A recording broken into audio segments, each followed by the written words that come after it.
Good morning to each and every one of us here in our church, to all our Facebook Live viewers and YouTube viewers. Morning to all of you. Today is December 7, 2025. Our topic for this morning, the Magnificat, Mary's powerful speech. Our Sunday service format comprises of sound indoctrination, admonition, edification, and exhortation. In our sound indoctrination, our ministry, we call it Faithful Word Ministry, coming from the letter of Apostle Paul to Titus in chapter 1 verse 9, holding fast the faithful word as he had been taught, that he may be able by sound doctrine both to exhort and to convince the gainsayer. Sound doctrine, again, magaling na aral, mahusay na aral, matapat na aral. Sabi sa Tagalog, mahigpit na sumasandig sa matapat na katuruan na kanyang natutunan upang kanyang magamit ang mahusay na aral at maipakita ang kamalian ng mga sumasalungat. And therefore, sound doctrine, tinatawag na mahusay na aral, na magaling na aral, ay pinatitibay at pinalalakas ang ating mga pangunawa patungkol sa kung ano ang makatotohanan ng sinasabi ng banal na kasulatan. At ikalawa ay binibigyan tayo ng kapasidad upang mapatunayan natin ang mga nagtuturo ng mali, na masabi natin na mali ang kanilang mga itinuturo.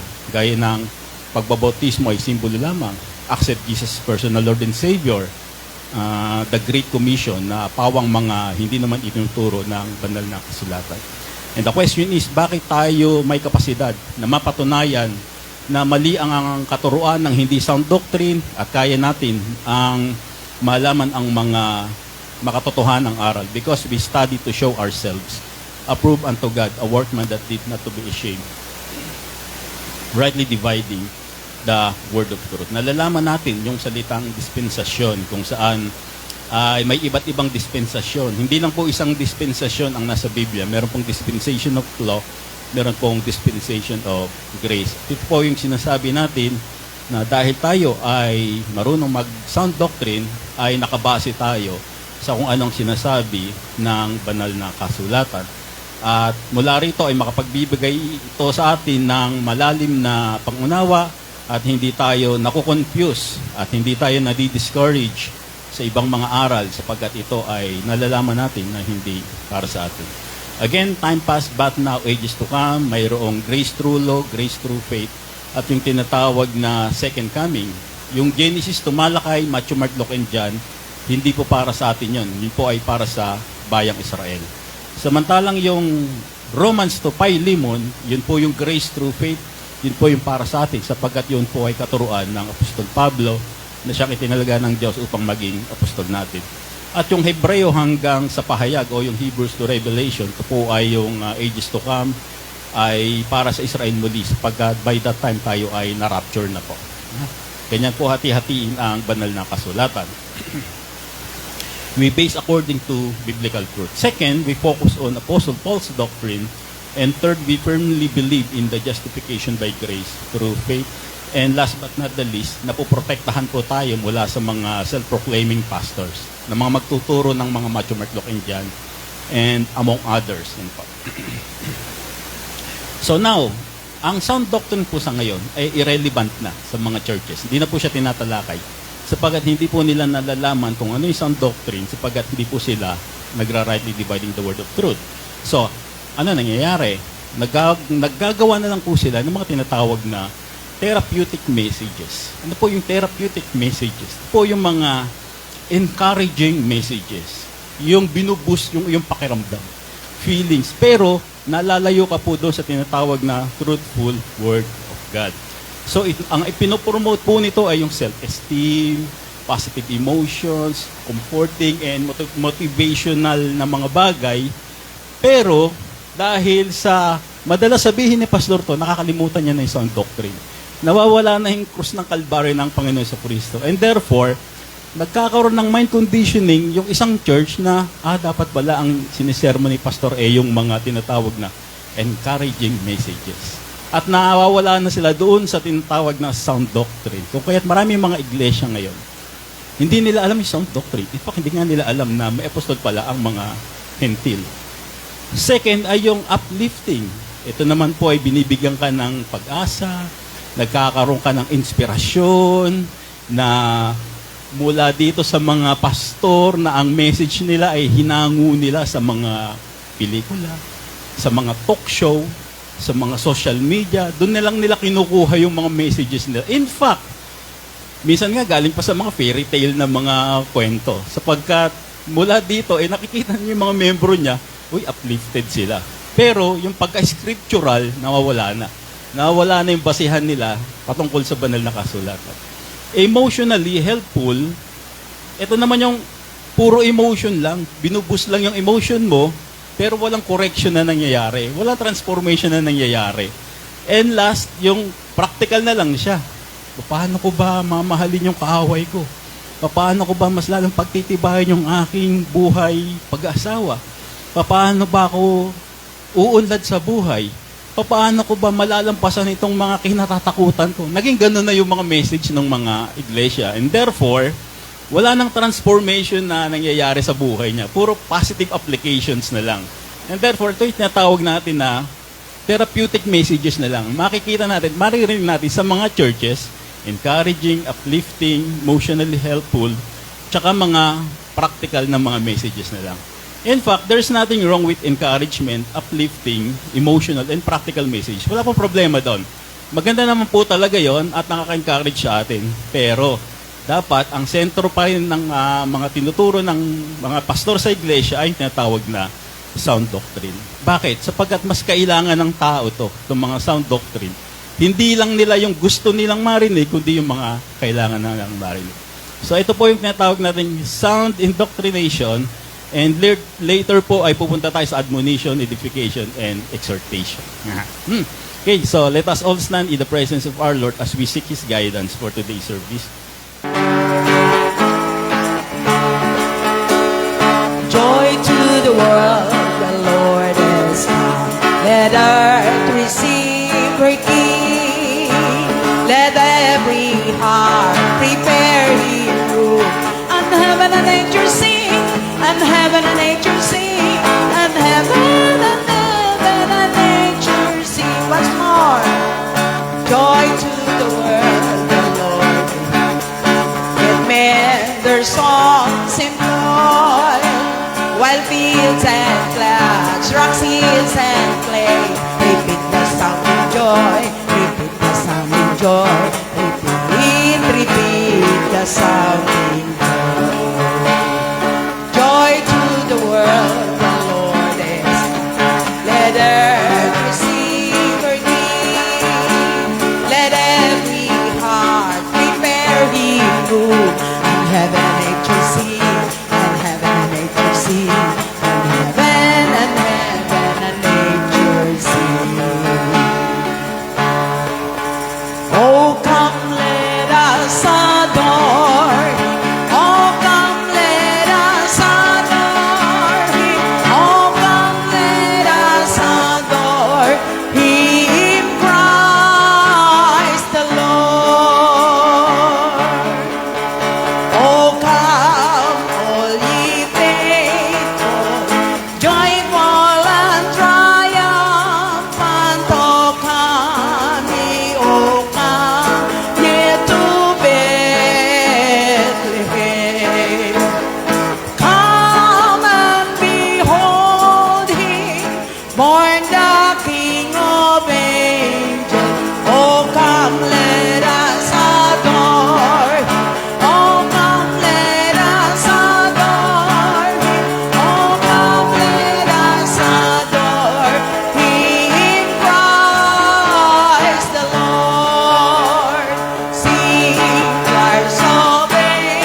admonition, again, we are talking about Apostle Paul's warning.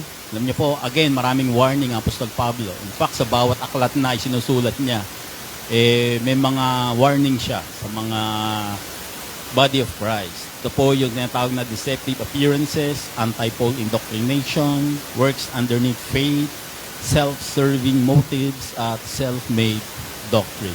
Sa deceptive appearances po, ang sabi sa 2 Corinthians 11:3, ngunit nag-aalala ako, baka malason ang inyong isipan at mailayo kayo sa tapat at dalisay na pananampalataya kay Kristo, tulad ni Eva na nalinlang ng ahas. So gumamit dito ang Apostol Pablo ng salitang nalinlang. In other words, yung panlilinlang po kasi, meron siyang, iba po yung dinadaya sa nililinlang.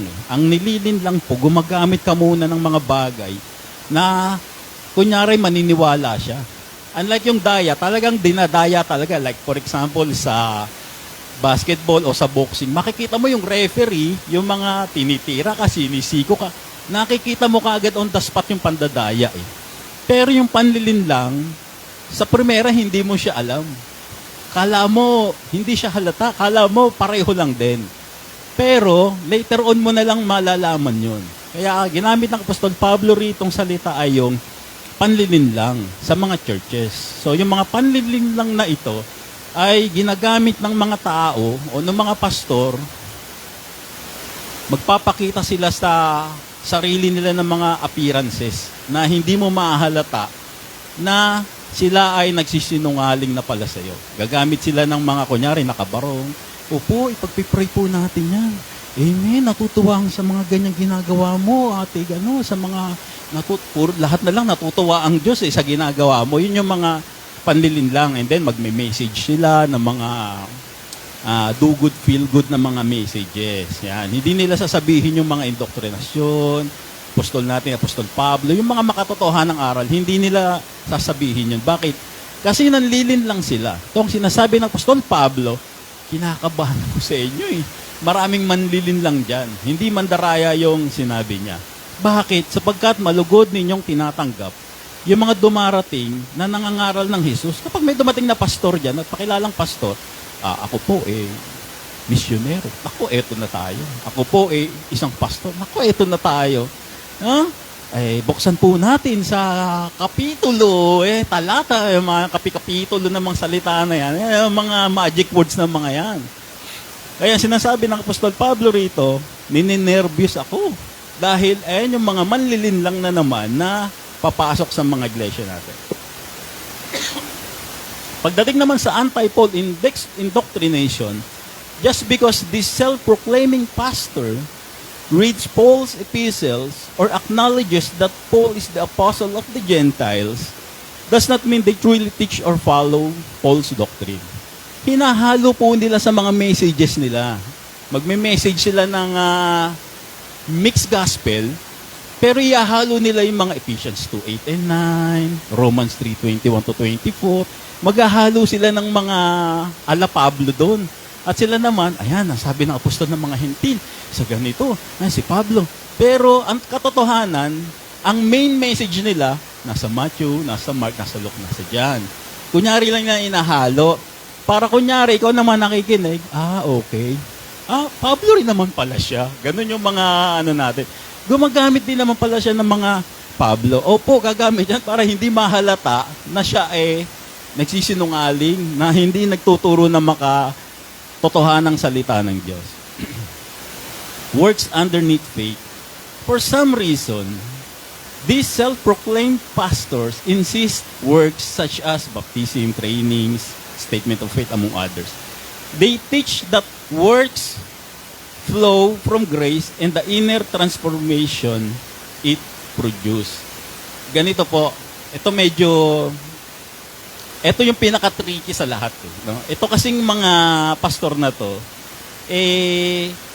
magpapakita sila ng righteous sila. Number one, righteous sila sa pananamit, righteous sila sa pananalita, and then magkukwento sila na righteous sila sa pamumuhay. At yun yung gayahin natin, yung righteousness na yon. Hindi masama po. Hindi masama. Pero isang malaking trick siya. Bakit? Kasi po, ang tinuturo ng Apostol Pablo, ang righteousness ng isang tao ay galing sa transformasyon mula sa biyaya ng Diyos. Magkakaroon ka ng transformasyon dito.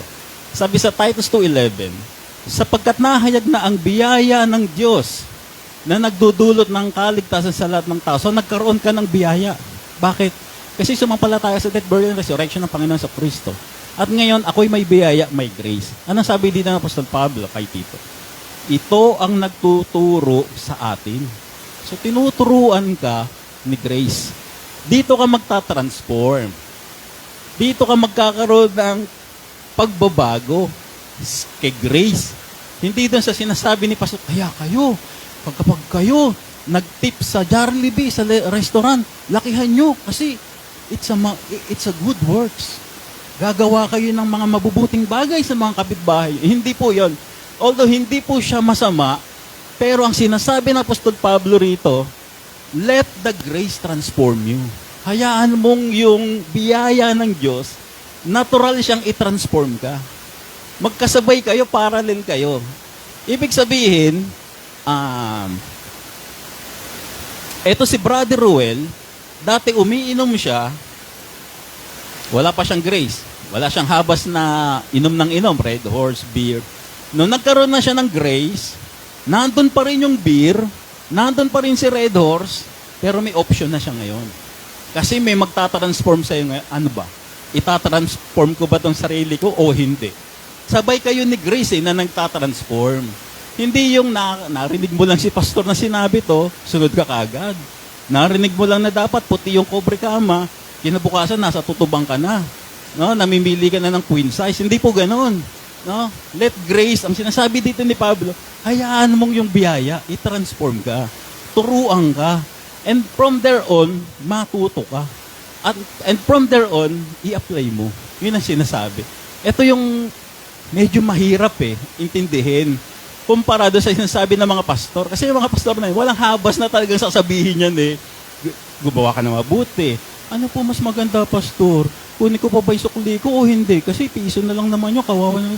Ako, wag mo nang kunin. Yung mga gano'n, yung walang habas na talagang sasabihin nila yung mga bagay.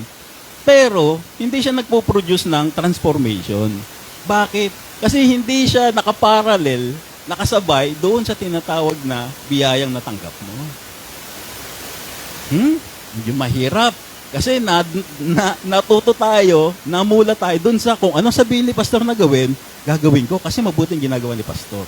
Pero sinasabi ni Pablo rito, pabayaan mong yung biyaya ng Diyos yung mag-transform sa'yo. Patungo sa good works, sa mabuting gawa. Okay, magkaiba sila, no? Okay.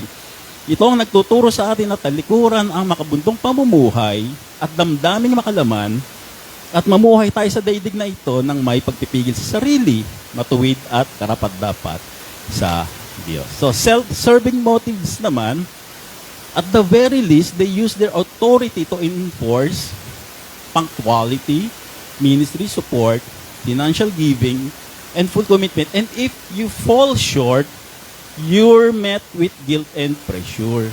Number one, unahin yan ay yung me, myself, and I model. Palagi na lang kinukwento yung sarili niya. Ako nga, ganito ganun. Ganito nga, ganun. Puro na sarili niya kinukwento niya. Para siyang parang nanood ng superhero na movie. Puro siya na lang yung gumagawa ng mabuti. Parang si Superman.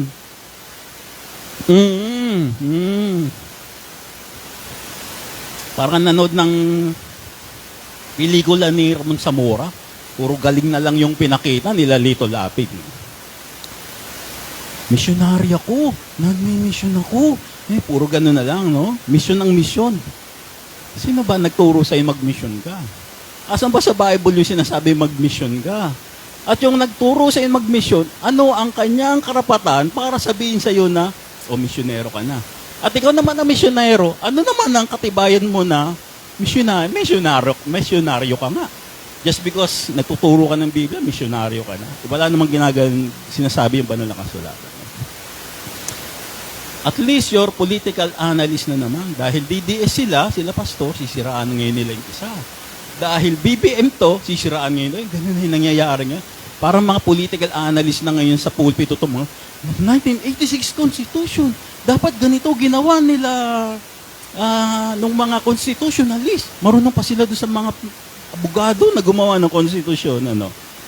Your trending media, inulit niya lang yung mga sinasabi ni Jessica Soho report. Yung sa mga KMJS, inulit niya lang. Pinatungan niya lang ng mga verse sa Biblia para magmukhang message. Pero ang katotohanan, hindi talaga nila naintindihan yung salita ng Diyos at umiiral yung kanilang mga self-serving motives at yung kanilang mga self-made doctrine. So, what else? Self-made doctrines, your music genre. Ito yung nakakatuwa sa mga pastor. No?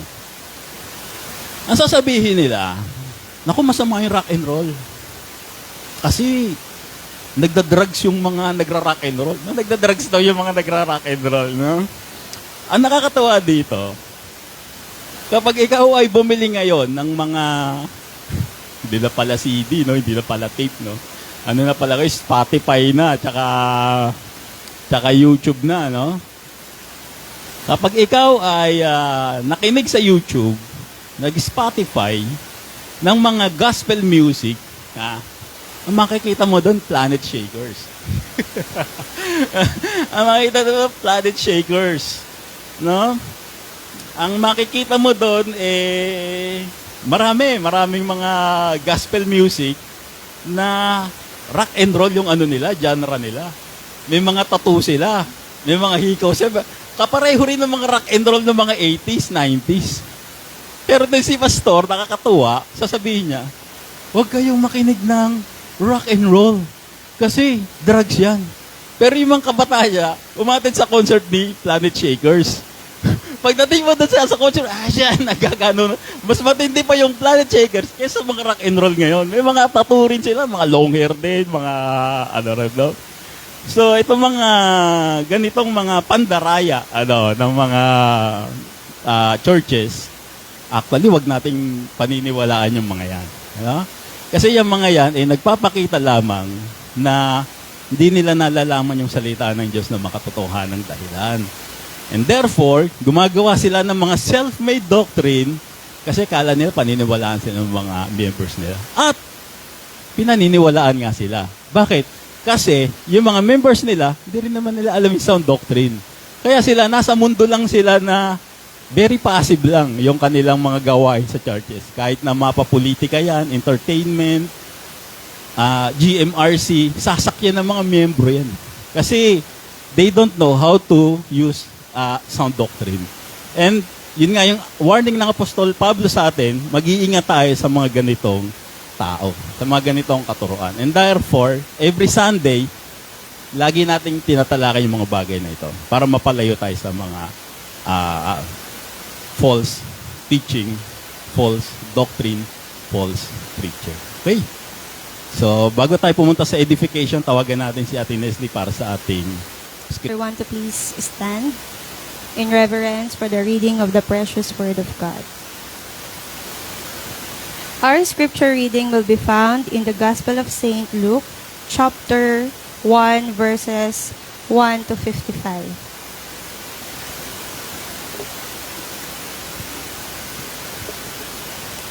Verse 1, Kagalang-galang na Teofilo, marami na po ang nagsikap na sumulat tungkol sa mga bagay na naganap sa kalagitnaan namin. Ang kanilang isinulat ay ayon sa itinuro sa amin ng mga taong buhat pa sa simula ay mga saksi at mga tagapangaral ng salita ng Diyos. Kaya't matapos kong suriin ng buong ingat ang lahat ng pangyayari buhat pa sa simula, minabuti ko pong sumulat din ng isang maayos na salaysay para sa inyo.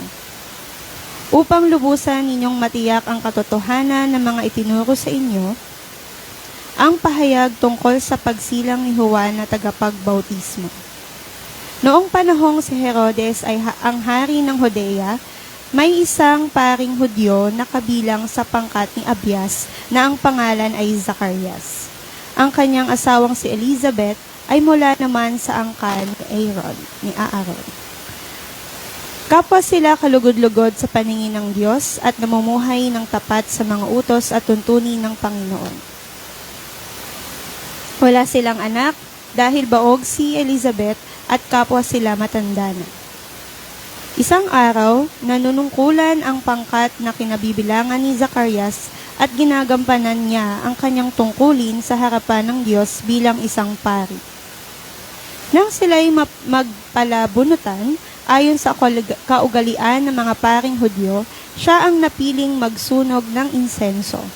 Pumasok siya sa templo ng Panginoon sa oras ng pagsusunog ng insenso. Habang nagkakatipon naman sa labas ang mga tao at nananalangit.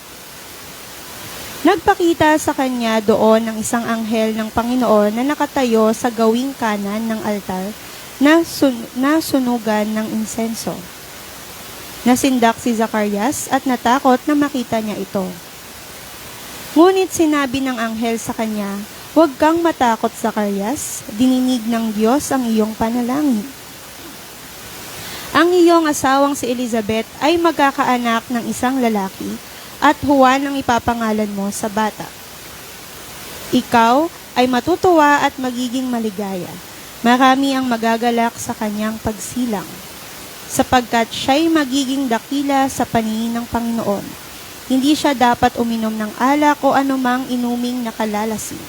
Sa sinapupunan pa lamang ng kanyang ina ay mapupuspos na siya ng Espiritu Santo. Sa pamamagitan niya ay maraming Israelita ang magbabalik loob sa kanilang Panginoong Diyos. Mauuna siya sa Panginoon na taglay ang espiritu at kapangyarihan ni Elias upang pagkasunduin ang mga ama at ang kanilang mga anak, at panumbalikin ang mga suwail sa karunungan ng mga matuwid. Sa gayon, ipaghahanda niya ng isang bayan ang Panginoon. Sinabi ni Zacarias sa anghel, "Paano ko matitiyak na mangyayari iyan? Ako'y matanda na at gayon din ang aking asawa."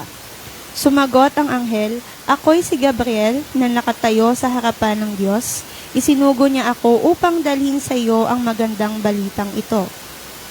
Ngunit dahil sa hindi ka naniniwala sa mga sinasabi kong matutupad pagdating ng takdang panahon, ikaw ay magiging pipi. Hindi ka makakapagsalita hanggang sa araw na maganap ang mga ito."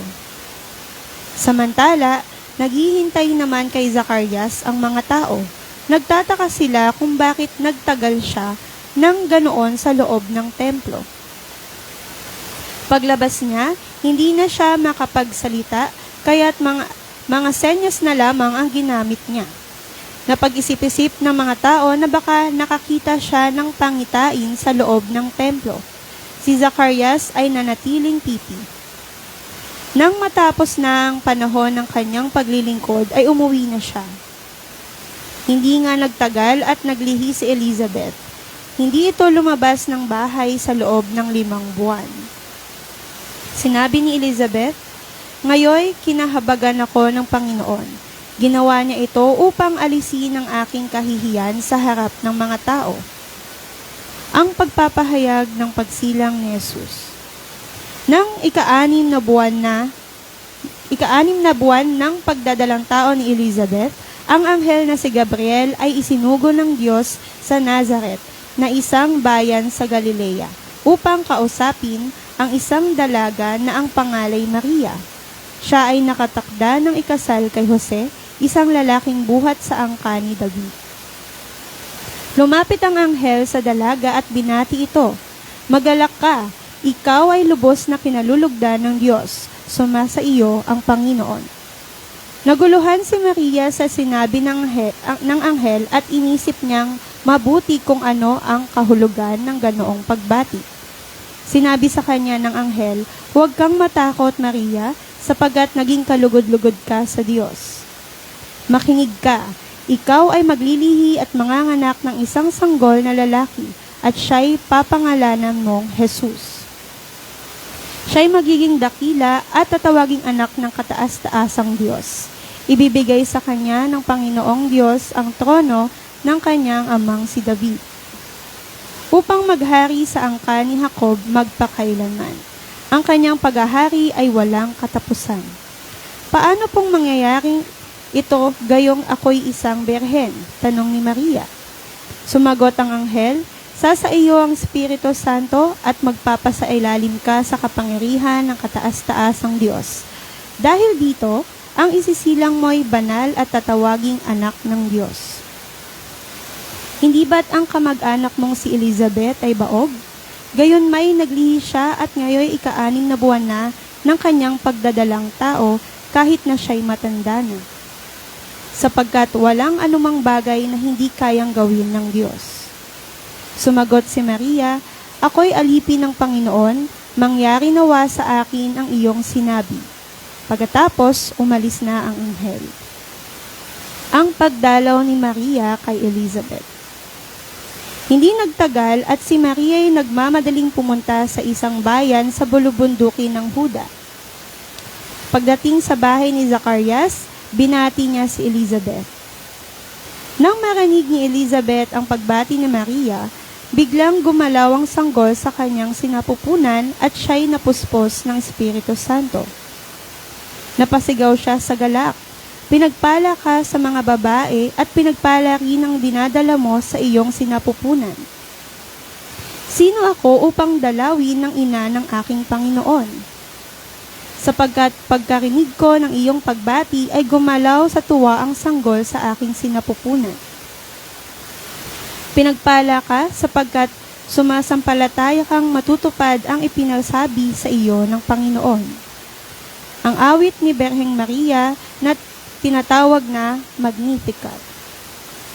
At sinabi ni Maria, ang puso ko'y nagpupuri sa Panginoon. At ang aking spirito'y nagagalak sa Diyos na aking tagapagligtas. Sapagkat nilingap niya akong kanyang abang alipin mula ngayon at ang lahat ng tao'y tatawagin akong pinagpala. Dahil sa mga dakilang bagay na ginawa sa akin ng makapangyarihan, banal ang kanyang pangalan. Ang kanyang kahabagan ay para sa lahat ng salinlahing may takot sa kanya. Ipinakita niya ang lakas ng kanyang mga bisig, nilito niya ang mga may palalong isip. Tinanggal sa kanilang luklukan ang mga may kapangyarihan at itinaas ang mga nasa abang kalagayan. Pinasagana niya sa mabubuting bagay ang mga kapuspalad at pinaalis ng walang dalang anuman ang mga mayayaman. Tinulungan niya ang Israel na kanyang lingkod at hindi niya kinalimutang kahabagan ito. Tulad ng kanyang ipinangako sa ating mga ninuno, kay Abraham at sa lahi nito magpakailanman. Pagpalain ng Diyos ang pagkakabasa ng kanyang mga salita, ang bawat isa ay maaari nang umupo sa presensya ng Diyos. Salamat Ate Neslie sa pagkakabasa ng salita ng Diyos. 55 verses. Ang chapter 1 po ng Lucas ay naglalaman ng 80 talata. Baka mamaya mamaos na si Ate Neslie sa kakabasa. Putulin na lang natin sa 55 para at least mas maunawaan natin yung pag-aaral ng salita ng Diyos. So, we are now in our edification at lalampasan na natin yung binasa ni Ate Neslie na verse 1 to 25 for contextual purpose lang naman yon para alam natin yung konteksto ng ating tatalakayin sa umagang ito at umpisahan na lang natin sa Luke chapter 1 verse 26. Nang ika-6 na buwan ng pagdadalang tao ni Elizabeth, so alam na natin kung sino si Elizabeth, nakilala naman natin siya. Matanda, tsaka baog si Elizabeth. Ang asawa niya si Zacarias na pari sa Israel. Ang anghel na si Gabriel ay isinugo ng Diyos sa Nazareth, isang bayan sa Galilea. So ang sabi ng Diyos kay Gabriel, pumunta ka sa Nazareth. Hindi ko alam kung ilang libong kilometro yung layo ng langit sa Nazareth. At kung ano yung sinakyan ni Gabriel dito. Subalit siguro, ang nasisiguro ko lang, 1 segundo lang siguro yung biyahe ni Gabriel na yon, papunta sa Galilea mula sa sangkalangitan. Kausapin niya raw yung dalaga na ang pangalan ay Maria. Sabi ng Diyos kay Gabriel, "Oy Gabriel, pumunta ka doon sa Galilea, kausapin mo yung isang dalaga, ang pangalan Maria." Shh! Nandun na kaagad si Gabriel, anghel yung ang anghel kaya mabilis lang, Nandun kaagad, Siya ay nakatakda ng ikasal kay Jose, isang lalaking buhat sa angkan ni David. So itong si Maria ay nakatakda na raw ikasal. Hindi natin alam kung isang linggo na lang o isang buwan na lang ikakasal na tong si Maria. So more or less, abala itong si Maria sa paghahanda sa kanyang ikakasal. Marami na siya sigurong ginagawa. Pinupuntahan niya yung mga abay, yung mga ninong, ninang, yung reception, at marami pang iba. Kung kaya itong si Maria marahil, isang taong abala ng mga panahong yon. Verse 29, lumapit ang anghel sa dalaga at binati ito. "Magalak ka, Maria. Ikaw ay lubos na kinalulugdan ng Diyos. Sumasa iyo ang Panginoon," ang sabi ni Gabriel kay Maria. Naguluhan si Maria. Ano ba ibig sabihin nito? Ito ba pagbati sa akin na ikakasal na ako? Congratulations, Maria, on your upcoming wedding. Okay, sana kung ganon. Pero ang iniisip ni Maria, by that time, yung kanyang kasal. At ngayon, may magsasabi sa kanya, "Magalak ka, Maria. Kinalulugdan ka ng Panginoon." So, naguguluhan si Maria. Anong ibig sabihin ba nung pagbati nitong si Gabriel? Sinabi sa kanya ng anghel, "Huwag kang matakot, Maria, sapagkat naging kalugod-lugod ka sa Diyos. Makinig ka. Ikaw ay maglilihi at manganganak ng isang sanggol na lalaki at siya'y pangangalanan mong Jesus. Siya'y magiging dakila at tatawaging anak ng kataas-taasang Diyos. Ibibigay sa kanya ng Panginoong Diyos ang trono ng kanyang amang si David upang maghari sa angkan ni Jacob magpakailanman. Ang kanyang paghahari ay walang katapusan." So kinakausap dito ni Gabriel ang isang napakasimpleng dalaga.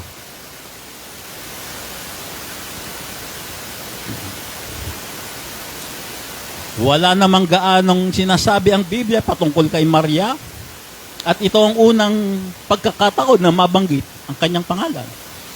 Isang inosente na birhen na simpleng babae lamang itong si Maria. At siya ay ikakasal na sa nagngangalang Jose na naghahanda na para sa kanilang nakatakdang pag-iisang dibdib. At ito namang si Jose ay marahil ay naghahanda na rin para sa kanyang pagpapakasal kay Maria. At naghahanda na sila para sa isang simple marahil na kasalan.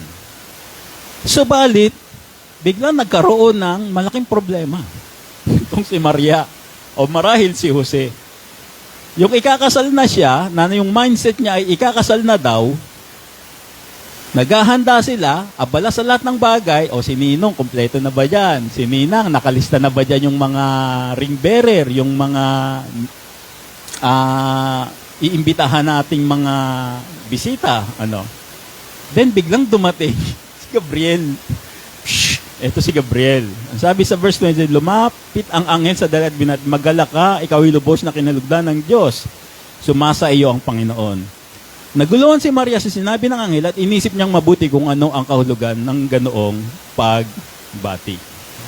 "Makinig ka," ang sabi ni Gabriel. "Ikaw ay maglilihi at manganganak ng isang sanggol na lalaki." Sabi, yun ang problema doon.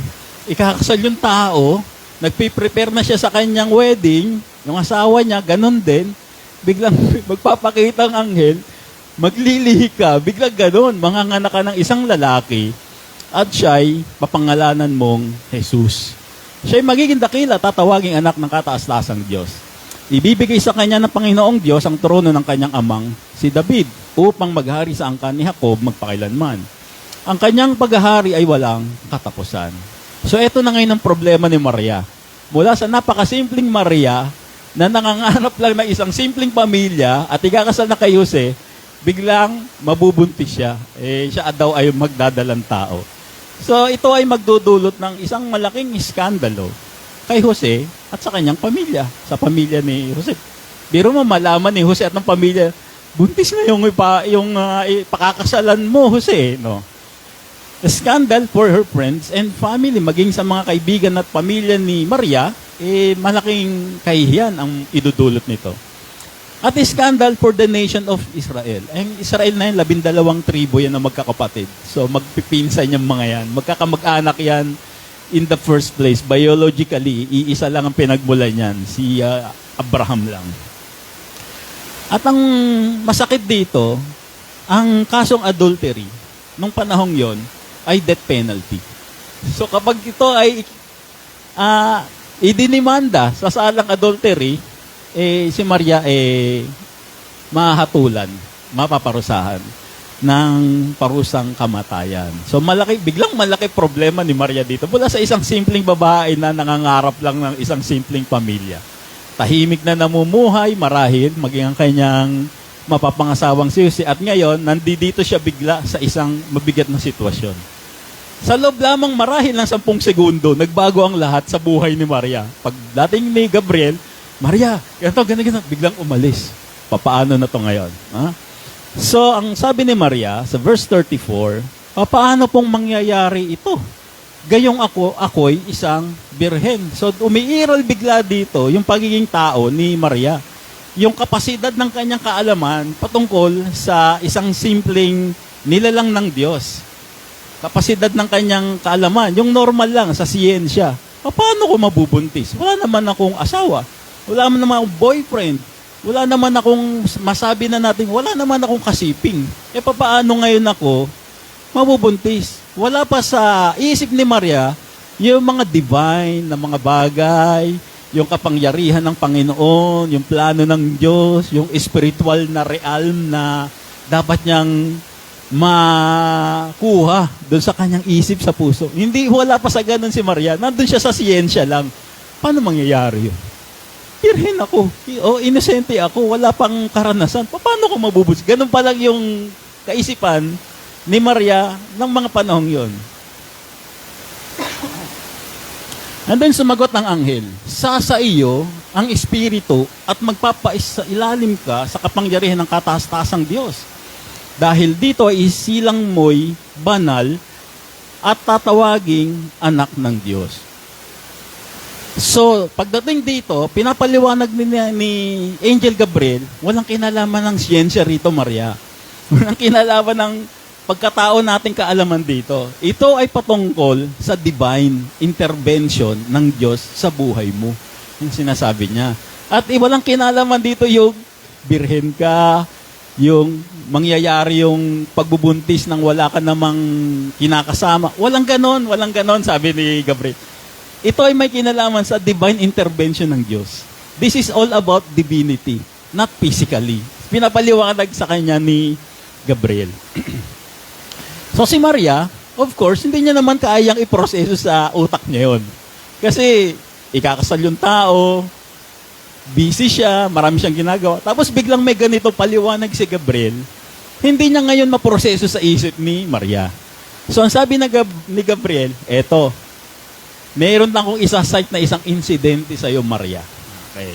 Ito yung binasa kanina ni Nestle, yung hindi na natin babasahin, yung nasa unang verses, yung chapter 1, verse 1 to 25. Hindi ba't ang kamag-anak mong si Elizabeth ay baog? Sabi ng anghel kay Maria. Opo. Pero naglilihi siya ngayon, ang sabi ng anghel. In fact, nasa ika-6 na buwan na siya ng pagdadalang tao, kahit siya ay matanda na. So nagpapaliwanag ngayon si Gabriel kay Maria. Alam ko, Maria, hindi mo kayang iproseso itong mga bagay na ito. Pero let me tell you something, Maria, sabi ni Gabriel. Yung pinsan mo na si Elizabeth, 6-month pregnant na ngayon. Baog nga siya eh. Tsaka matanda. Imposibleng mangyari sa kanya yon, pero nangyari sa kanya. Pinapaliwanag ngayon ni Gabriel. Bakit? Kasi walang anumang bagay na hindi kayang gawin ng Diyos. Yun, nagpapaliwanag ngayon si Gabriel. Alam mo, Maria, yung mga iniisip mong yan, kayang-kayang gawin ng Diyos yan. Beyond science. beyond human comprehension. Kaya ng Diyos gawin lahat yan, sabi ni Gabriel. So sumagot si Maria, ako'y alipin ng Panginoon. Mangyari nawa sa akin ang iyong sinabi. So dito, passive pa lang si Maria. Di kung ganun, sige. Parang ganun lang yung sinasabi ni Maria dito, no? Kasi puro salitaan pa lang sila ni Angel Gabriel, no? So, nagpapakita dito si Angel Gabriel ng mga patunay, ng mga pruweba. Pero si Maria, sige. Kung ganyan pala, sige. Ganun lang naman si Maria. And then, sabi dito, pagkatapos, umalis na yung anghel. Sige Maria, aalis na ako. Babalik na ako sa langit. Ano? Huh? So, naiwan si Maria ngayon. Ano ngayon? Ito na yung verse 39 to 40. No? Gusto na ngayon ni Maria na mapatunayan kung totoo nga itong sinasabi ni Gabriel. Kahit na anghel lang siya ng Diyos, mahirap pa rin nga namang patunayan yung mga sinasabi. Kasi salita lang sabi lang. So sa verse 39 to 40, sabi, hindi nagtagal at si Maria ay nagmamadali ngayon. Matingnan nga ito si Elizabeth kung talagang buntis to. Na? Pumunta sa isang bayan na bulubundukin. Biro mo, nakatira pa pala tong si Elizabeth. Sa bulubundukin pa, aahon pa tong si Maria. No? Di ba? Aakyat pa siya ng bundok ng Huda. Hindi ba lang sa kapatagan tumira tong si Zacarias at si Elizabeth para madali silang puntahan. Hindi nagtagal at si Maria ay nagmamadaling pumunta sa isang bayan sa bulubundukin ng Huda. Pagdating sa bahay ni Zacarias, eto na si Maria, binati siya ni Elizabeth.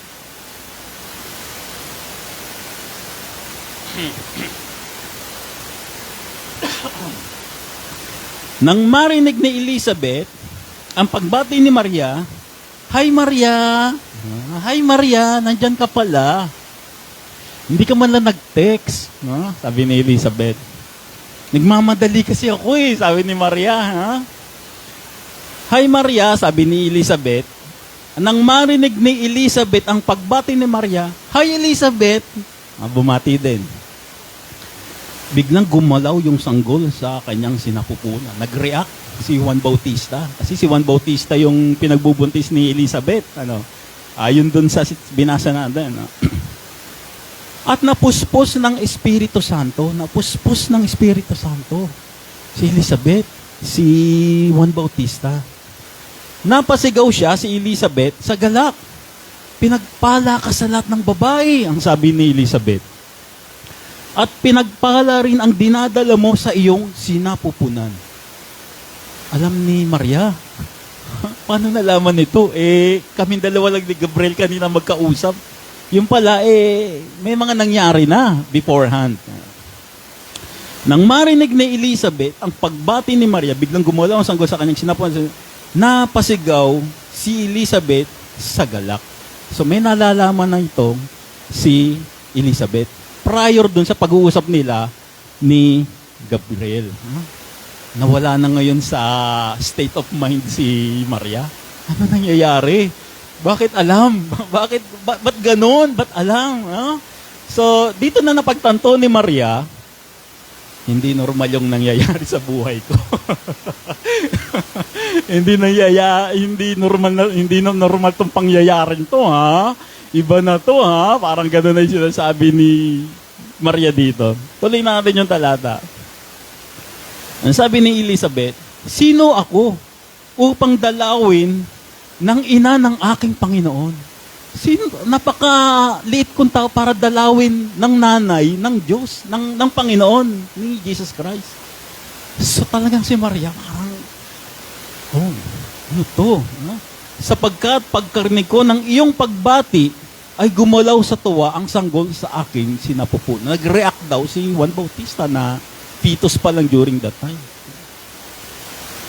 Verse 43, "Pinagpala ka, Maria," sabi ni Elizabeth, "sapagkat sumampalataya kang matutupad ang ipinasabi sa iyo ng Panginoon." Naniwala si Maria. At ang marinig ni Maria mga bagay na to, total change na. Nawala na yung pagiging tao niya. Nawala na yung kapasidad ng isip ni Maria na tao lang siya. Pumasok na si Maria doon sa divinity. Doon sa divine intervention ng Diyos. Nung narinig niya lahat yung sinabi ni Elizabeth. Now, she doesn't care anymore. Dito na nawala yung takot tsaka pangangamba ni Maria. Okay na, sabi ni Maria. Totoo tong mga nararanasan ko na to. Dahil sa mga sinabi ni Elizabeth at dahil sa sinabi ni Gabriel, di na ako natatakot ngayon. Hindi na ito isang simpleng adulterous case lang. Hindi ito about dun sa magiging kahihiyan ko. Hindi na to dun sa kahihiyan ni Jose. This is about me na pinili ng Diyos at iluluwal ko yung kanyang anak. Dito na pumasok ngayon yung mindset ni Maria, yung tinatawag na the Magnificat, ng ating topic ngayon. Mary's powerful speech. Kasi natapos na lahat ng panggamba ni Maria. Yung mga scandal natapos na yon. Ngayon, nasa divine intervention mode na siya ngayon. Na-realize na lahat ngayon ni Maria. At ang sabi ni Maria sa verse 46, ang puso ko'y nagpupuri sa Panginoon. At ang aking espiritu ay nagagalak sa Diyos na aking tagapagligtas. Nasa bukana na si Maria, nahahakbang siya sa isang bagong chapter ng buhay niya. And this time, yung divine intervention na ng Diyos, yung lalakaran niya. Forget the wedding, the scandal, yung takot, yung isipin, yung preparation. Biglang iniwan lahat ni Maria yon. Biglang ang tono ni Maria dito, susunod na ako sa Diyos. Kasi napapatunayan ko na ako nga ay pinili ng Diyos para magluwal ng isang Diyos na nagkatawang tao. Ito na ngayon yung sinasabi ni Maria. At itong Diyos na nagkatawang tao na to, hinihintay na namin to sa napakatagal na panahon na magliligtas sa amin mula sa pagkakaalipin ng imperyo ng Roma, ng Babylonia, ng Assyria at marami pang bansa. Eto na siya ngayon. Dadating na. Mabubuo na sa sinapupunan ko. Kaya ang sabi muli dito ni Maria, ang puso ko'y nagpupuri na sa Panginoon at ang aking espiritu'y nagagalak sa Diyos na aking tagapagligtas. Sapagkat nilingap niya akong kanyang abang alipin. Mula ngayon, ang lahat ng tao'y tatawagin akong pinagpala. Dahil sa mga dakilang bagay na ginawa sa akin ng makapangyarihan, banal ang kanyang pangalan. Now, Mary will be called the Blessed Mary. Yung natatakot na Maria, ngayon matapang na Maria, full of joy na. Sapagkat siya ay Blessed Mary na, hindi siya magmamayabang. Ang sabi niya rito, sapagkat nilingap niya akong kanyang abang lingkod. Ang pagkakaroon ng blessing, ng pagpapala, ay kakambal ng pagkakaroon ng pagkakamapagkumbaba. At ito si Maria ngayon. Ibang Maria na ngayon to. A Blessed Mary, Stronger Mary, a Humble Mary. Verse 50. Ang kanyang kahabagan ay para sa lahat ng salinlahing may takot sa kanya. Nagkaroon na ngayon ng prophetic word si Mary. Ang kanyang kahabagan ay para na sa lahat ng salinlahing may takot sa kanya. May sinasabi dito si Maria, ang mga taong natatakot na gumawa ng mga bagay na ikalulungkot ng Diyos ay makakamit ang kahabagan ng Diyos. Sabi ng Maria dito. Verse 51 to 53, ipinakita niya ang lakas ng kanyang mga bisig. Nilito niya ang mga may palalong isip. Tinanggal sa kanilang luklukan ang mga may kapangyarihan at itinaas sa mga nasa abang kalagayan. Pinasagana niya sa mabubuting bagay ang mga kapuspalad at pinaalis ng walang dalang anuman ang mga mayayaman. Tinulungan niya ang Israel sa kanyang lingkod at hindi niya kinalimutang kahabagan ito.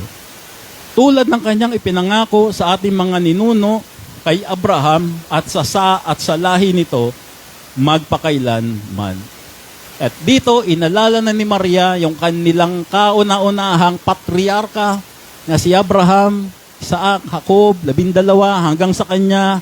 Ang sabi niya, ang pangako ng Diyos, magdaan man ang libo-libong taon, daan-daang taon, matutupad at matutupad. At eto na nga, nasa katuparan na, narito na ako, maglilihi ng isang bata na tatawaging Emmanuel. Kakalimutan ko ngayon yung pagiging Mrs. Jose ko.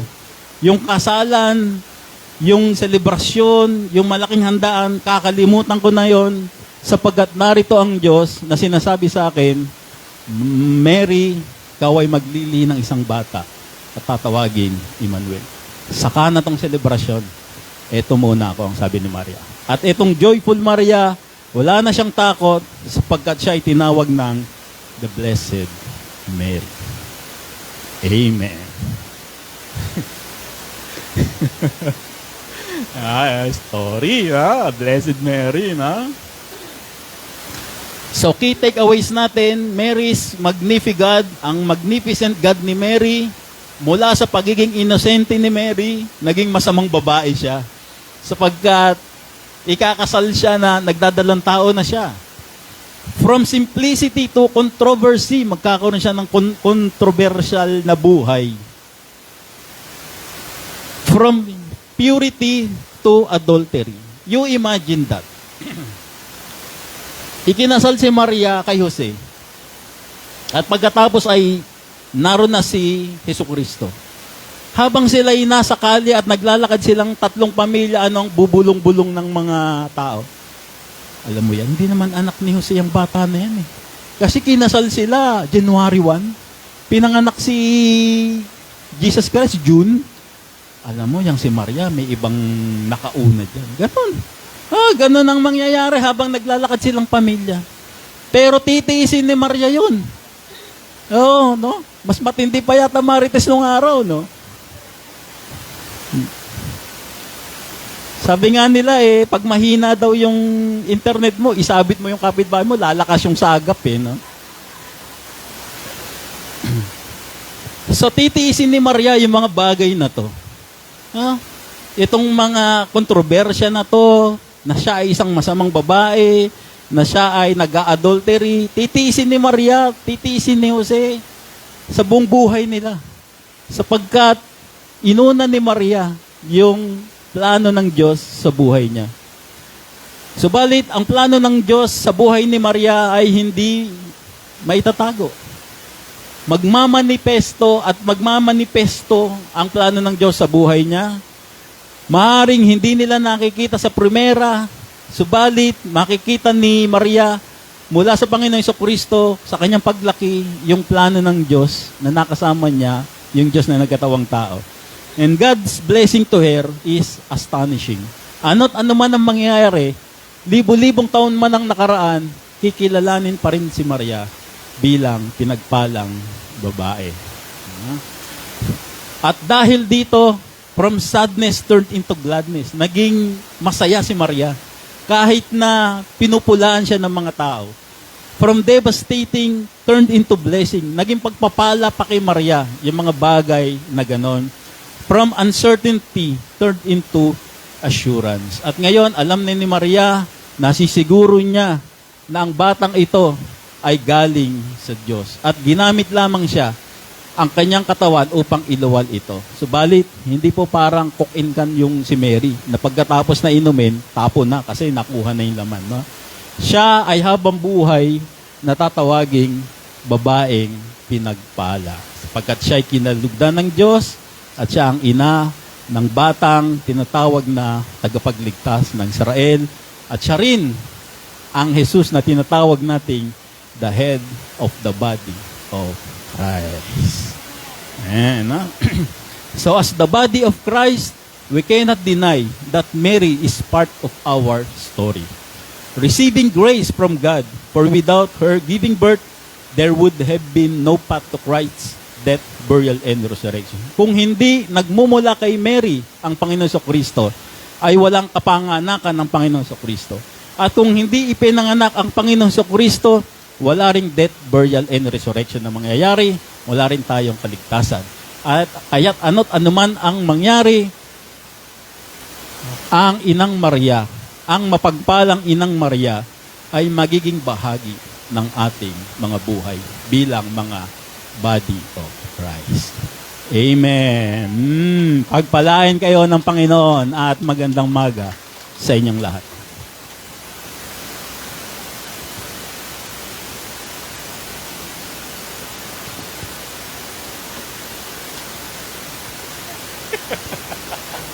Birthday nga pala ni Mama Mary bukas. Pasok. Immaculate Mary nga pala. No? Okay, sakto ha. Okay.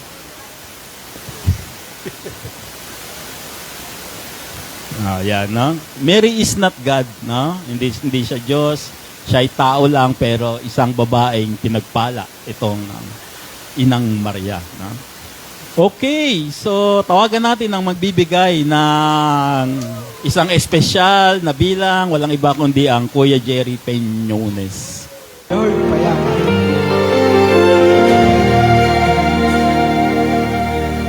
Araw-araw, pagsapit ng dapit hapon, sa tabing daan, mga batang naglalaro. Walang alalahanin, tanging kasiyahan, parang kahapon lang. Ako'y kabilang dyan, ngunit kasabay na tiklop ng mga tao. Ramdamang hapon, ang ngiti ay naglalaho. Hanggang sa pagtulog, isip ay gulo. Walang katapusan, makakaya ko pa ba ito? Nakapanghihina, puso sa suliranin. Wala nang lakas, di ko na kayang harapin. Lord, payakap sa iyong mga kamay. Nais kong sumabay sa iyong mga salita. Nais kong mabuhay sa iyong kalinga. Nais kong humilay.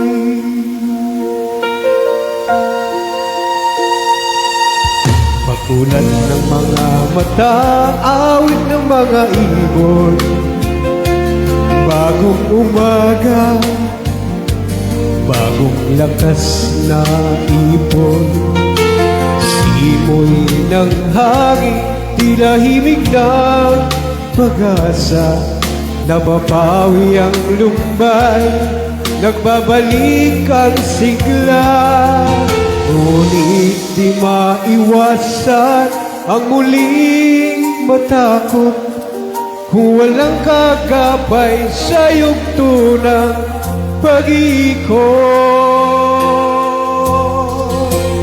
Lord, payakap sa iyong mga kamay. Nais kong sumabay sa iyong mga salita. Nais kong mabuhay sa iyong kalinga. Nais kong humilay.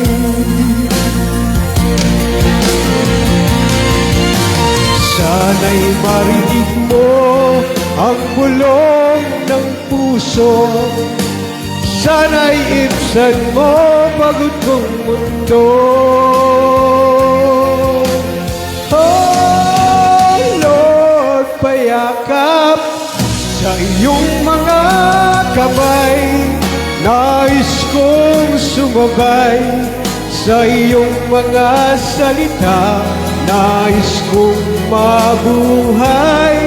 Sa iyong kalinga, nais kong humimlay.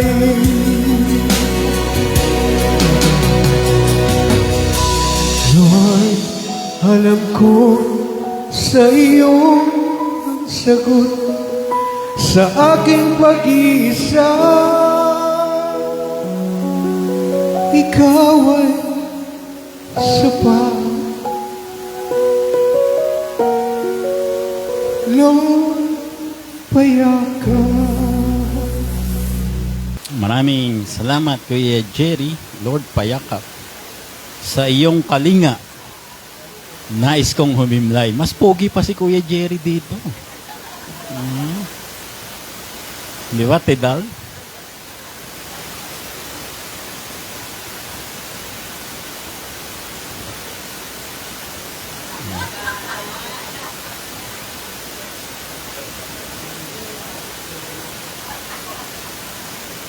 Thank you very much, Kuya Jerry, for a special number. Tayo po ngayon ay nasa exhortation na. Okay, so pupunta tayo sa question and answer. Ang katanungan sa atin, our church pastors teach that we must do good works because we are the salt and light of the world. Wow, mga ganito. As described in Matthew chapter 5 verse 16. Is that truly what the passage means? I struggle to feel like I am the light of the world, even though I try to do good works. Salamat sa nagtanong na ito. At salamat din sa kanyang sinabi na imposibleng maramdaman niya na siya ay ilaw ng sanlibutan. Gaya ng sinasabi sa Matthew 5:20. Malaki po ang problema mo kapag ikaw ay naniwala doon sa pastor na nagsasabi na kayo ang ilaw ng sanlibutan. Pagliwanagin nyo ang inyong buhay sa pamamagitan ng mabubuting gawa. Malaki po problema nyo yan. Kapag naniwala po kayo dyan sa ganyang pastor kasi hindi po mangyayari at kahit kayo po ay gumawa ng mabuti, hindi po kayo magliliwanag. Wala pong fluorescent bulb na nasa loob ng katawan nyo para kayo po ay magliwanag. At ito po ang ating sasagutin at ito po ang ating ipapaliwanag. Gagamitan po natin ito ng tinatawag na sound doctrine, rightly dividing the word of truth. Pero bago natin sagutin yan, tawagan muna natin yung ikalawang magbibigay ng special number, Sisters Norma and Ate Glenda. Great in the days of the gentle persuasion, whispered in comforting words. Wait till the darkness is over. Wait till the tempest is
glimmering sun.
Panginoon. Si Glenn, Ate Norns.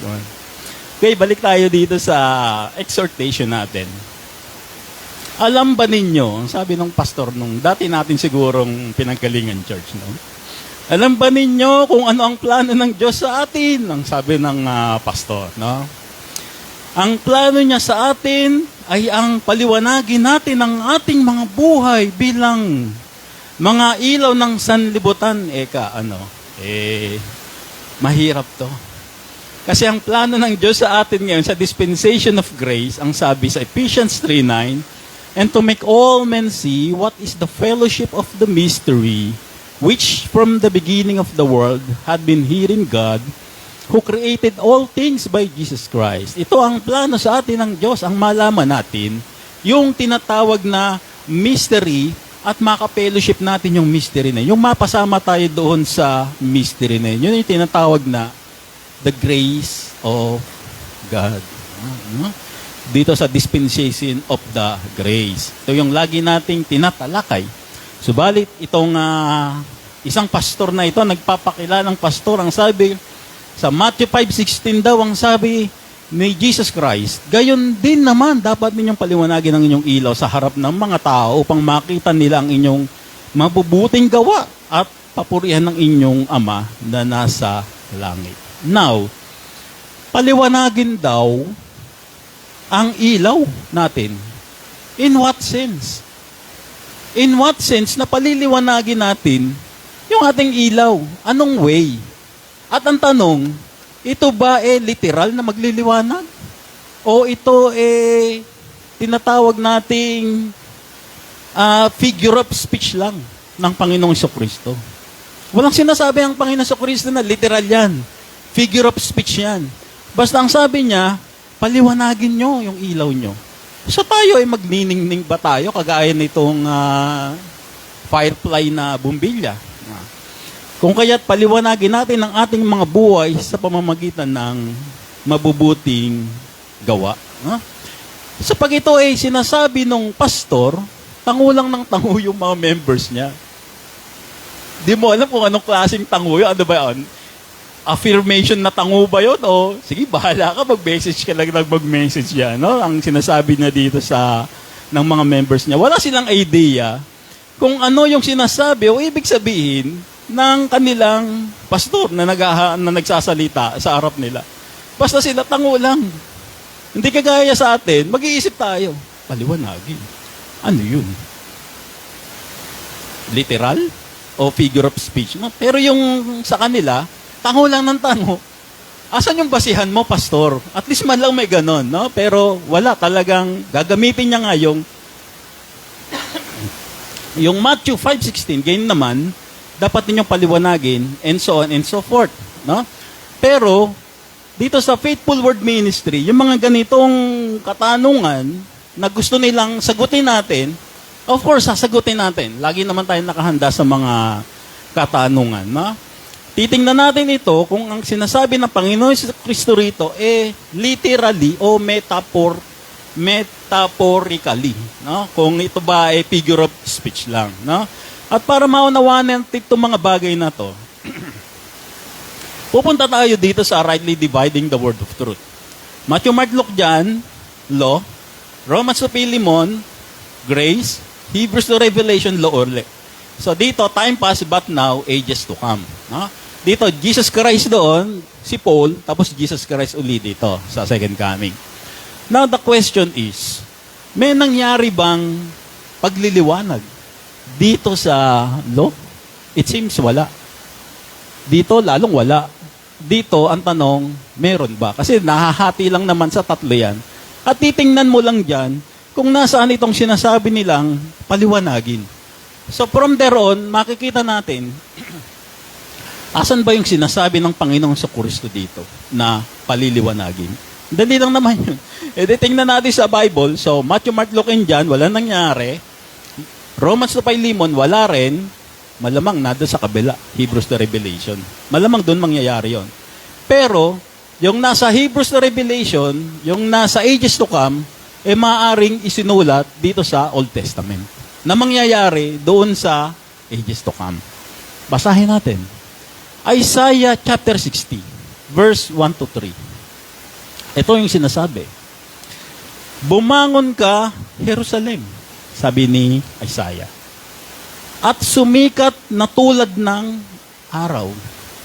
So dito, sinasabi ng sumulat, babangon si Jerusalem, sisikat siya na gaya ng isang araw. It seems ito ay literal na mangyayari. Liliwanagan ka ng kaluwalhatian ni Yahweh. So nandito yung pagliliwanag na sinasabi ng Panginoon sa Kristo. Mababalot ng kadiliman ng buong daigdig, ngunit ikaw ay liliwanagan ni Yahweh. At mapupuspos ka ng kanyang kalwalhatian. Ang mga bansa ay lalapit sa iyong liwanag. Ang mga hari ay pupunta sa ningning ng iyong pagsikat. So makikita natin dito, sa time pass, hindi nangyari yun. Kasi tapos na time pass. Sa but now, for sure, hindi mangyayari ito. Kasi ang sabi doon, Jerusalem ang sinasabi. And therefore, malalaman natin na itong liwanag ay mangyayari sa ages to come. Nandoon siya. So, ang sinasabi ng Panginoong Kristo, doon sa Matthew chapter 5, verse 16, ay patungkol sa ages to come. Although dapat mangyari yon dito sa time pass, dito sa panahon niya, subalit hindi natupad, ang problema ngayon, mangyayari na siya doon sa ages to come. Huh? Ganyan aralin yung mga sinasabi ng Panginoong Kristo. At dahil hindi natupad yung lahat ng sinabi ng Panginoong Kristo doon sa kanyang ministry, pupunta ngayon doon sa ages to come. Doon ngayon siya matutupad. Kasi nagkaroon ng tinatawag na but now. Sumingit bigla yung but now na kinumisyon niya si Apostol Pablo. So nagkaroon ng intervention dito. Patatapusin mo na ito, fullness of the Gentiles, saka ngayon papasok doon. So sa ages to come, sa millennial kingdom, doon na magniningning yung Israel. Doon na sila gagawa ng mabuti. Hindi po ito yung nasabi na, gumawa ka mabuti ngayon. Kasi ikaw ay ilaw ng sanlibutan. Ikaw naman gawa ka ng mabuti kasi iniisip mo, ilaw ka ng sanlibutan. Huwag niyo pong sasabihin yung ganyan turo sa mga kasama niyo sa bahay. Kasi magtatawanan ho yung mga yan. No? Baka sumakit ng tiyan yan sa kakatawa pag sinabi niyo, alam mo, ilaw ako ng sanlibutan. No? Magtatawanan lahat yan. No? Huwag niyo po yung sasabihin sa mga kaibigan niyo at sa mga katrabaho niyo. No? Kasi pagtatawanan po kayo.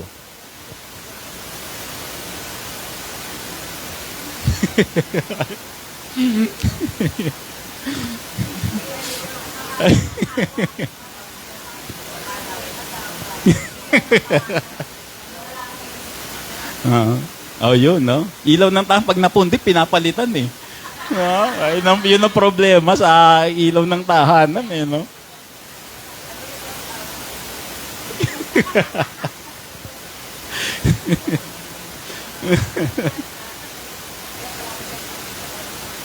No? So, ngayon, ang problema natin ngayon sa mga denominasyon, no? Lagi silang nakapokus ngayon sa good works. Lagi na siya, missionary ako. Adik yan si BBM, mabait si Duterte. Kasi baka Duterte yung pastor doon, no? Sa pinanggalingan nating church, no? Edwin yata. Yung isa naman, panayang pagpapasikat, papakain daw siya ng spaghetti. Puro ganun yung message nila all throughout. No? Every Sunday na lang na attend ka, yun ang sinasabi nila. Sinasabi nila na righteous sila at dapat maging righteous din kayo. Bakit? Kasi ilaw tayo ng sanlibutan. Basahin natin, paano ba maging righteous? Basahin natin yung Philippians chapter 3 verse 4. Ang sabi ng Apostol Pablo, ang totoo, ako'y may sapat na dahilan upang panghawakan ang mga physical na bagay. Kung iniisip nino man na siya'y may katwirang umasa sa ganitong bagay, lalo na ako. Ano ba yung physical na bagay? Yun yung title. Yung tawagin kang pariseyo, yung tawagin kang pari. Kasi yung mga title na yan yung mga nagpapa-righteous sa'yo eh. Kapag ikaw ay may mga title na pastor, reverend, ano pa yung isa? Bishop. Nung isang araw, nagkaroon ng rally. May kwento ko lang, Nagkaroon ng rally sa EDSA, yung November 30. May paring tumayo sa harap, Ang tawag sa kanya, hindi reverend. Most reverend. Mas inaasa niya pa yung, most reverend, So ito yung sinasabi ng Apostol Pablo na may bagay siyang pinanghawakan. Ako'y tinuli sa 8 araw mula nang ako'y isilang. Ako'y isang tunay na Israelita, buhat sa angkan ni Benjamin at totoong Hebreyo. Kung pagsunod naman sa kautusan ng pag-uusapan, ako'y isang pariseyo. Kung sa pagiging masugid ko sa kautusan, inusig ko ang iglesia. Now, ang tanong, Pablo, bakit mo inusig ang iglesia? Sapagkat si Pablo ay masugid na tagasunod ng kautusan. Kaya niya kayang usigin ang iglesia sapagkat hindi sila nakakasunod sa kautusan. Kaya may karapatan siyang usigin yung iglesia. At yung iglesyang inuusig niya, walang masasabi sa kanya. Kasi siya, perpekto siyang sumusunod sa kautusan. Yan sinasabi ng Apostol Pablo. Kung sa pagiging matuwid ayon sa kautusan, walang maisusumbat sa akin. Ang sinasabi ng Apostol Pablo rito, righteousness ba usapan? Okay, let's go. Wala kayong masasabi sa akin, sabi ng Apostol Pablo. Ngunit, dahil kay Kristo, eto na. Dito na nag-iba yung tono ng Apostol Pablo. Nang makilala ko si Kristo, nang malaman ko yung kanyang death, burial, and resurrection, nang malaman ko yung tinapos na trabaho ng Panginoon sa Kristo sa krus ng Kalbaryo, ang mga bagay na pinagpapahalagan ko noon, pagiging matuwid ko, pagiging relihiyoso ko, pagiging mabait ko, pagiging masugid na takatsunod ko sa kautusan, lahat yun, sabi ng Apostol Pablo, itinurin kong walang kabuluhan ngayon. Oo, itinuring kong walang kabuluhan ang lahat ng bagay bilang kapalit ng lalong mahalaga, ang pagkakakilala kay Kristo Jesus na aking Panginoon. Ang lahat ng bagay ay pinalagay kong walang kabuluhan at itinurin kong basura yan. Tinuring ng Apostol Pablo.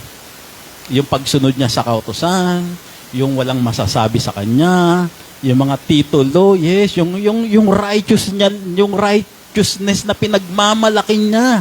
Ang sabi ng Apostol Pablo, basura to. Wala siyang silbi. Makamtan ko lamang si Kristo.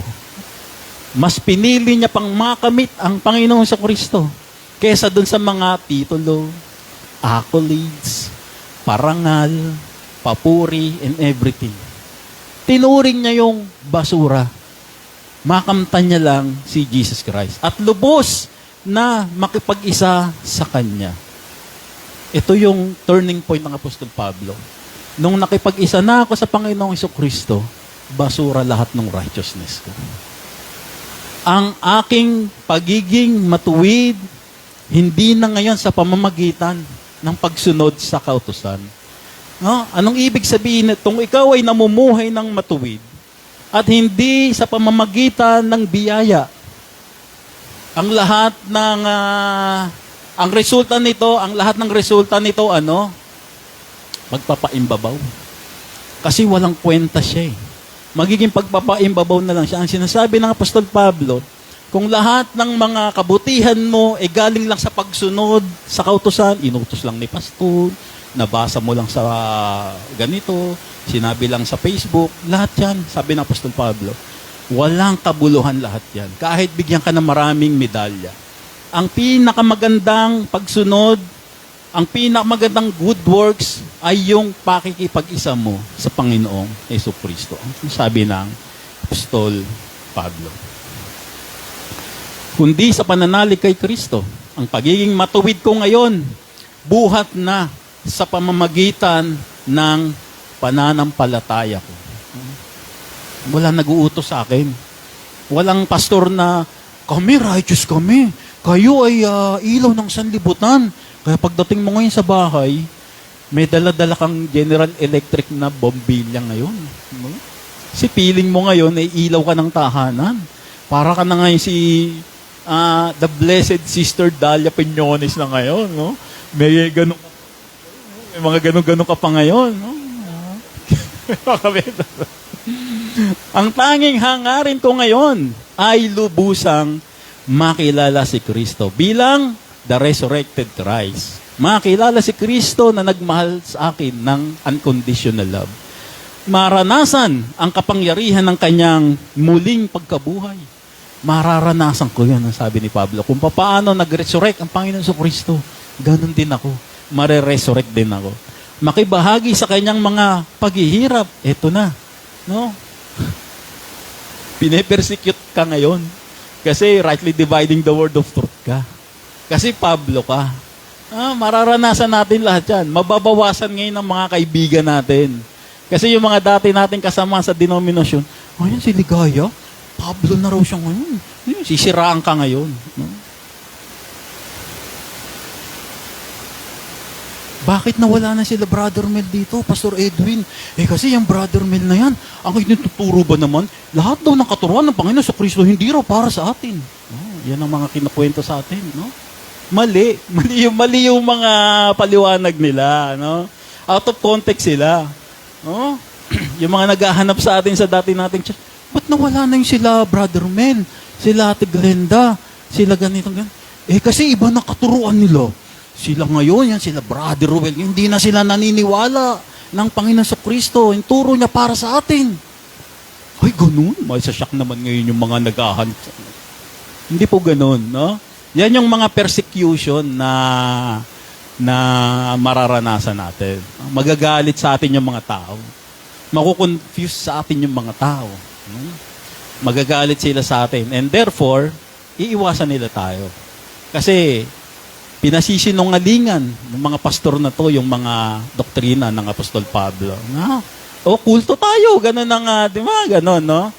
Makibahagi sa kanyang paghihirap at maging katulad niya sa kanyang kamatayan. Namatay na ang ating mga kasalanan. Umaasa ako man ay muling bubuhayin mula sa kamatayan. So there are big problems sa mga denominasyon.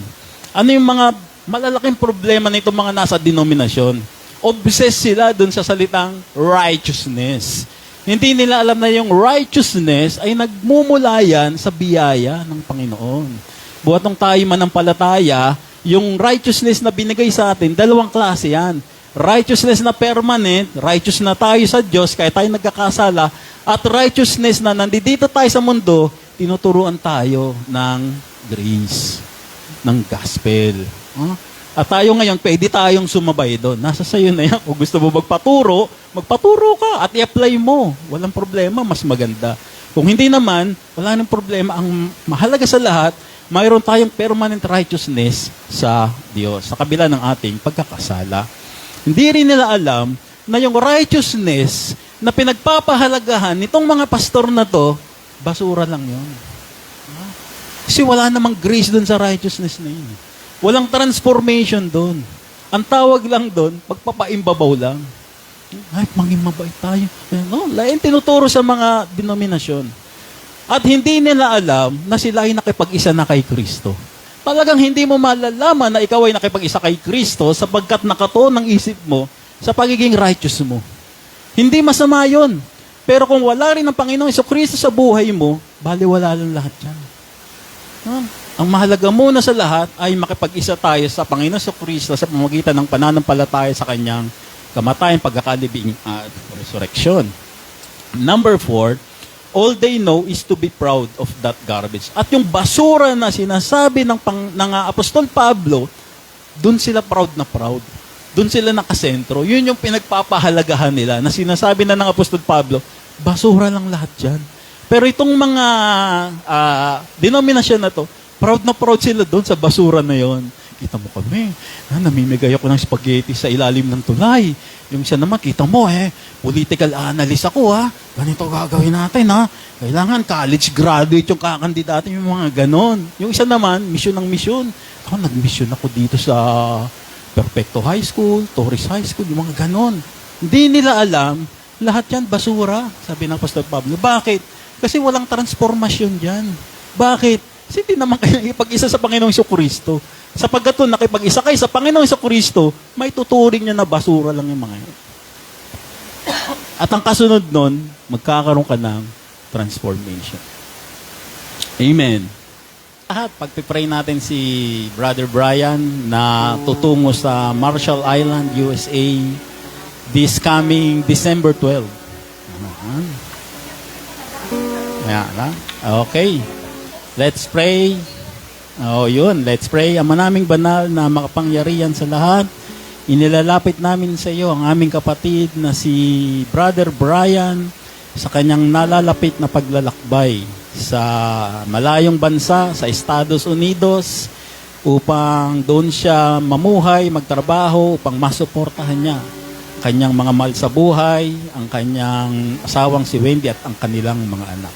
Panginoon, dalangin ko po, Panginoon, dalangin po namin dito na lagi niyo pong papatnubayan si Brian, lagi niyo po siyang gagabayan, sa oras po ng kalungkutan ni Brian, sa pagkalayo niya sa kanyang pamilya, ay bibigyan niyo po siya ng kaaliwan, at kung may mga alon na hahampas sa kanyang buhay, gaya ng mga mabibigat na frustrasyon at problema, kayo po ang aakbay sa kanya, at lagi niyo po siyang susubaybayan sa kanyang mga lakad.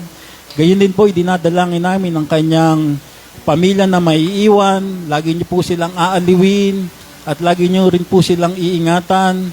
At para kay Brian naman po, Panginoon, ipinagpapasalamat po namin ng mga bagay na ito na magbibigay ng malaking kagaangan sa kanyang mga mahal sa buhay. Kung kaya't muli, Panginoon, dito sa kanyang pag-alis, sa pananalangin namin na ito, Panginoon, ay babalik siya at tatayo muli uli rito para ipagpasalamat ang iyong mga pagpapala sa kanya. Muli, Panginoon, iingatan niyo po si Brian sa kanyang paglalakbay hanggang sa matapos niya ang kanyang kontrata, hanggang sa pag-uwi niya rito sa Pilipinas.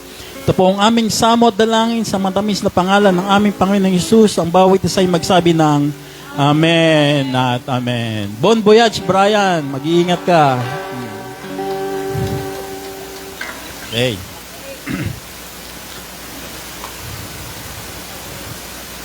December 15 sa ating December birthday celebrator. Happy birthday kay Vince Lubrin na magdidiwang ng kanyang kaarawan sa December 15. Okay. Nasa school. Okay. Faithful Word Ministry Christmas celebration. Doon tayo sa Mall of Asia, mamamasyal tayo sa December 21. So after ng worship service natin, let's take a lunch and then doon na tayo, tutulak na tayo papuntang Mall of Asia.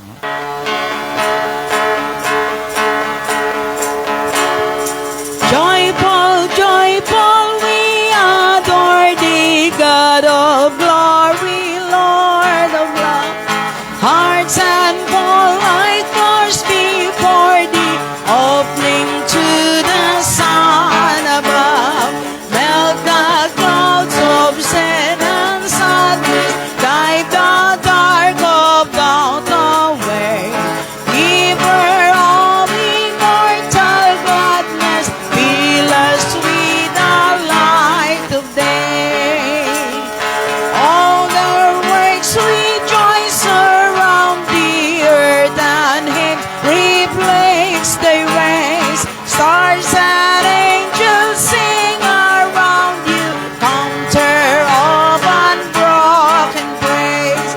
Field and forest, field and mountain, flowery meadows, glassing sea, chanting birds and blowing fountains, praising you eternally. Always giving and forgiving,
Panginoon sa natapos naming gawain, sa iyong pag-iingat sa aming munting gawain mula simula at ngayon ay nasa pansamantalang pag-iwahiwalay na kami. Pagpalain niyo po ang bawat isang nakapiling namin dito. Pagpalain niyo po ang mga makakapiling namin sa social media, sa Facebook at YouTube. Sa mga hindi po namin nakapiling ay iingatan niyo po sila at gagabayan at sasamahan saan man po sila naroon, ano man po ang kanilang ginagawa, ay lagi niyo po silang iingatan. At sa mga susunod na linggo po ay makasama namin sila rito na mag-aaral ng iyong mga salita. At ngayon sa Kanya na makapagpapalakas sa inyo ayon sa aking ebanghelyo at ng pagpapahayag ni Jesucristo ayon sa inihayag na hiwaga na naitago bago palalangin ng sanlibutan na siyang inihayag sa pamamagitan ng mga isinulat ng mga propeta ayon sa utos ng walang hanggang Diyos upang ang lahat ay sumunod dahil sa kanilang pananampalataya sa Kanya. Sa nag-iisang Diyos, naganap ang karunungan, sa Kanya iukol ang karangalan mula noon hanggang ngayon at magpakailanman sa pamamagitan ni Jesucristo ang bawat isa ay magsabi ng Amen at Amen.